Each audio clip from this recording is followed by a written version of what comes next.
This video covers testing the content and functionality of your newly built website, as well as how to really improve the styling of your site.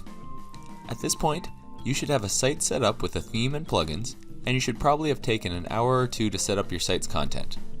If not, take a look at the earlier videos in our series for help with getting the theme or plugin set up, or take a quick break to add content to your site before starting this video.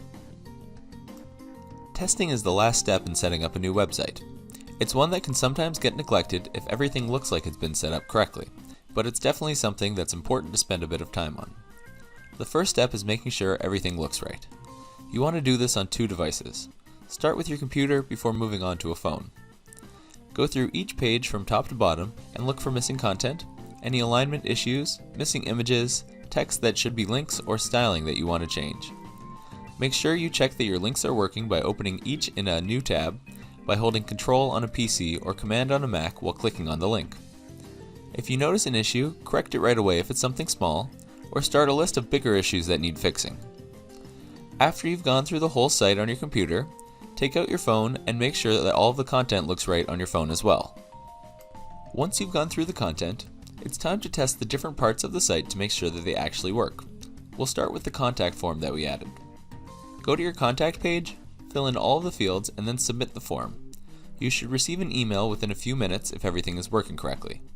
Double check that the information in the email matches the information that you entered.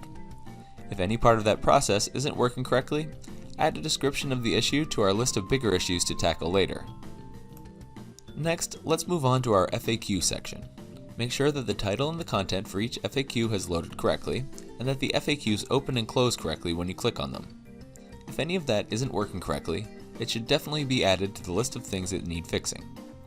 If there's something that you don't like about the FAQ content, for example, if you want to hide the FAQ author or disallow comments, you can add that to your change list as well. Next up, let's test our tracking system. If you've already got a test item created, great. If not, create one now. Head to the tracking page that's been set up, and enter the order and number for the test item into the tracking form. You should see the order information displayed. If there's any information you want added to the tracking results, you can use the settings page to add that in now and test again. That just about does it for the testing portion. How do we go about fixing any of the issues that we noted as we went through the process? First, we're going to prioritize our problems by dropping them into three categories. First off are the showstopper issues. Anything that means your site is useless or extremely frustrating to a visitor fits in this category. Things like page content not displaying. Next, we've got major issues. These are things like only 10 FAQs displaying on your site even though you've created a couple of dozen, or content not being aligned correctly, leading to a sloppy look for your site. Last, we've got the nice to haves. These are little things like having a different message displayed after submitting your contact form than the message you'd like to have. After that, work through the problems, starting with the most severe ones and moving on from there. The process I'd recommend for sorting out issues on your website is this. Start by checking if you've got the settings correct. If the author's name isn't displaying on your FAQs, do you have that option enabled? If that's not the problem, search to see if someone else has had the same problem before, either via a Google search or a search of the WordPress.org forums. There are about 30 million websites that use WordPress, so odds are that someone has had the same problem as you, and hopefully they posted the solution to that problem online. The next step after that is looking for help. For issues with a theme or a plugin, you can post directly in that theme or plugin's WordPress.org support forum. If it doesn't look like the software developer checks the forum, which you can usually tell if none of the questions have been answered in the last couple of months, then head to their website and see if they have a contact form or email address where you can ask for help. Make sure you describe your problem in as much detail as possible. For example, how can I get my FAQs to display grouped by their categories? On my website they currently display in a random order. That's a clear question, whereas, why are my FAQs not ordered right is not. Also, be sure to include a link to your site so that people are able to see what you're talking about. Your last option is to look for support outside of WordPress.